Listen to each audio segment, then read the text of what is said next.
ہوں۔ السلام علیکم۔ آج کے پوڈکاسٹ میں میں ویلکم کرتا ہوں ابن ریاض صاحب کو کینیڈا کے شہر ونڈزر سے، اور یہ آپ کو بتائیں گے کینیڈا کی تاریخ کے بارے میں، کینیڈا میں امیگریشن کے بارے میں، اور جو نئے لوگ جانا چاہتے ہیں کینیڈا میں وہ کیسے جاب لے سکتے ہیں اور کام کر سکتے ہیں۔ جی ابن ریاض صاحب۔ السلام علیکم ورحمۃ اللہ وبرکاتہ۔ ڈاکٹر صاحب کیا حال ہے؟ ٹھیک ہے؟ اللہ کا شکر، ٹھیک ٹھاک۔ ہاں جی، ہم شروع کرتے ہیں۔ اس وقت میں کینیڈا کے شہر ونڈزر اونٹیریو میں ہوں، اور تھوڑا سا کینیڈا کا مختصر تعارف آپ کے سامنے پیش کروں گا۔ کینیڈا رقبے کے لحاظ سے دنیا کا دوسرا سب سے بڑا ملک ہے۔ یہ بر اعظم شمالی امریکہ کے بڑے حصے پر محیط ہے، اور یہ گزشتہ برطانوی اور فرانسیسی کالونی تھا، اور اس کے بعد پھر یہ کینیڈا بنا۔ کینیڈا کے نام کا مطلب جو ہے وہ گاؤں یا ایک تصفیہ شدہ جگہ کا ہے۔ اس کو جو یہاں کے مقامی نیٹو لوگ ہیں، جو جن کو ہم ریڈ انڈین بھی کہتے ہیں، وہ اس کو کناتا کہتے ہوتے تھے، جس کا مطلب ہے ایک گاؤں کے ہیں۔ اور وہ علاقہ جہاں پہ اس کو یہ کناتا کہتے تھے، وہ آج کل کیوبیک سٹی ہے کہلاتا ہے، اس لیے کینیڈا کا نام جو ہے وہ کینیڈا پڑا۔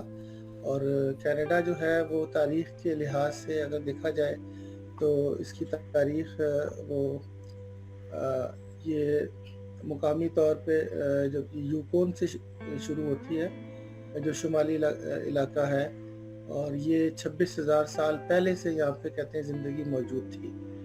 اور جنوبی علاقہ جو انٹیریو، جس جگہ میں اس وقت موجود ہوں، یہ کوئی 9,500 سال پہلے سے یہاں پہ آبادی کے آثار ہیں۔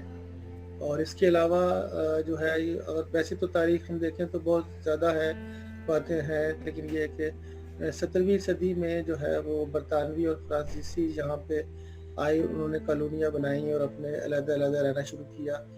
اور بیسکلی جو ان کا جو یہاں آنے کا مقصد یہ تھا، انہوں نے اس کے لیے جنگیں بھی لڑی ہیں، جو 1763 تک، یعنی 1699 سے 1763 تک انہوں نے یہاں پہ جنگیں لڑی ہیں۔ اور ان کا بیسکلی مقصد یہاں پہ ایک تو علاقوں پہ قبضہ کرنا تھا، اور دوسرا جو فر کی تجارت، یعنی جو کھالوں کی جو تجارت تھی، وہ انہوں نے یہاں پہ شروع کی۔ اس کے سلسلے میں انہوں نے مقامی جو ریڈ انڈینس لوگ، جن کو مقامی جو تھے یہاں کے نیٹو یہاں پہ کہتے ہیں، ان سے انہوں نے جنگیں کی، ان کو مارا بھگایا، اور پھر انہوں نے بلاخر 17ویں صدی کے وسط میں قبضہ کر لیا اور یہاں پہ آباد ہو گئے۔ اور یہاں پہ جو شمالی امریکہ ہے، یہ دریائے مسیسپی کے مشرقی علاقے میں برطانیہ سے لوگ آئے، انہوں نے وہاں پہ قبضہ کیا اور ان جزیروں کو آباد کیا۔ جنگ کے بعد جو برطانوی تھے، انہوں نے محسوس کیا کہ یہاں پہ زیادہ تر لوگ جو ہے فرانسیسی بولنے والے ہیں، وہ رومن کیتھولک ہیں، کیتھولک ٹائپ ہیں، تو اس لیے پھر ان کے آپس میں جنگیں بھی رہی ہیں۔ اس دوران یہ برطانوی راج تھا یہاں پہ، جو برٹش تھا، اور خیر وہ سارا کچھ چلتا رہا۔ پھر برٹش نے جو یہاں پہ اپنے ایکٹ بنائے، اور اس میں یعنی 1774 میں نیا ایکٹ منظور کیا، وہ کیوبک ایکٹ کے نام سے کر کے، تو پھر انہوں نے وہاں پہ کچھ حصے کو کینیڈا کا نام دیا نا۔ اچھا بیسکلی وہ جو آج کل جو کیبیک، جو یہ جس کو کہتے ہیں، جو ان کا صوبہ ہے، جی جی۔ اور جو فرینچ علاقہ ہے، وہ انہوں نے وہاں پہ تھوڑا سا ملا کے اونٹیریو کے قریب، اور جہاں پہ ہمارا 8واں جو کیپٹل بھی ہے، وہ اونٹیریو میں آتا ہے، وہ کیبیک کے بارڈر کے قریب ہی ہے، تو اس علاقے کو پھر انہوں نے کینیڈا کا نام دیا۔ پھر آہستہ آہستہ جو ہے وہ یہ بڑھتا گیا، اور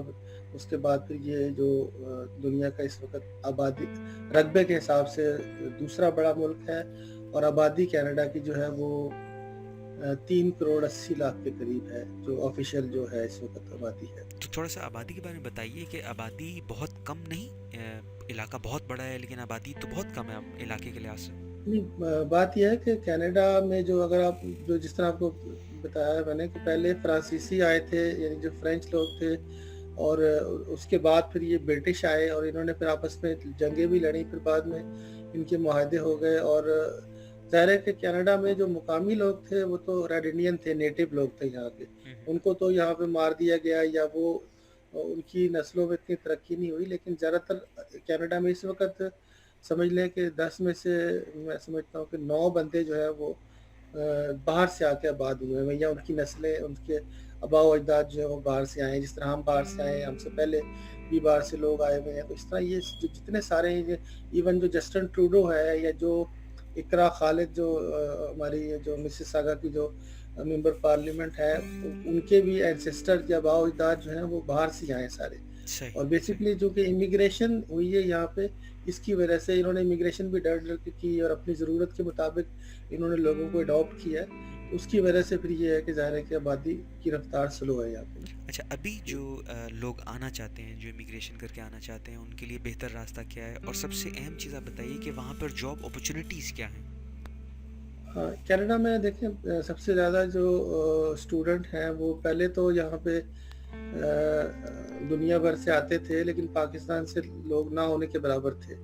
लेकिन अब ये है कि इन्होंने कुछ कानून साज़ी की है, और जो ख़ास तौर पे जो 8-9 जो मुसलमान मुल्क थे, जिनमें कुछ अरब के शामिल हैं, कुछ अफ्रीका के हैं, उन्हीं में पाकिस्तान भी है, उनको इन्होंने लेजिस्लेशन करके, कानून साज़ी करके शामिल किया है कि उनके लिए भी वही आसानियाँ पैदा की जाएँ जो एक इंडिया से लोग आते हैं या दूसरे मुल्कों से आते हैं, उनको वीज़ा मिले। लेकिन हमारे लोगों में तो अभी भी अप्लाई करने का रेशो थोड़ा-सा कम है, और इंडियन जो है इस वक़्त मेरे अपने शहर में ये कंडीशन है कि अगर हमारे शहर में 45,000 के करीब जो गूगल कहता है कि 45,000 हमारे शहर में जो स्टूडेंट है विंडसर में इस वक़्त, अच्छा। या विंडसर रीजन कह लें, शहर ना कहें, रीजन की आबादी हमारे 4 लाख के करीब है। शहर थोड़ा-सा छोटा है, लेकिन हमारे रीजन में इस वक़्त 45,000 स्टूडेंट हैं, जिसमें से 18,000 के करीब से ज़्यादा वो कहते हैं कि जो इंडियन, यानी जो हिंदुस्तान से जो लोग आए हैं, आया है, उसमें 18,000 हिंदुस्तान से हैं।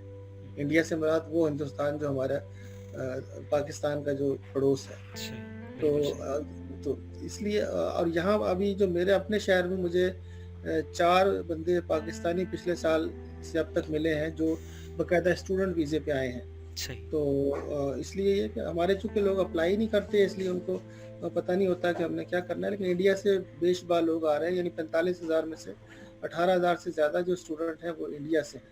अच्छा, अगर और इस हम गाइड करना चाहें अपने स्टूडेंट्स को, तो आप उसमें क्या हेल्प कर सकते हैं? कोई सेशन कर सकते हैं ज़ूम पे, जिसमें आप स्टूडेंट्स को गाइड करें कि कैसे अप्लाई किया जाए और कैसे आया जाए? हाँ जी, इंशाल्लाह वो कर सकते हैं। अब उसमें आपने जो पूछा था कि यहाँ आने का क्या तरीक़ाकार है, जी। यहाँ बेसिकली जो है ना वो आपने, एक तो इनका इमिग्रेशन है जो ओपन होती है, और हर सूबे की अपनी-अपनी एक कैटेगरी है, अपना-अपना एक क्राइटेरिया होता है।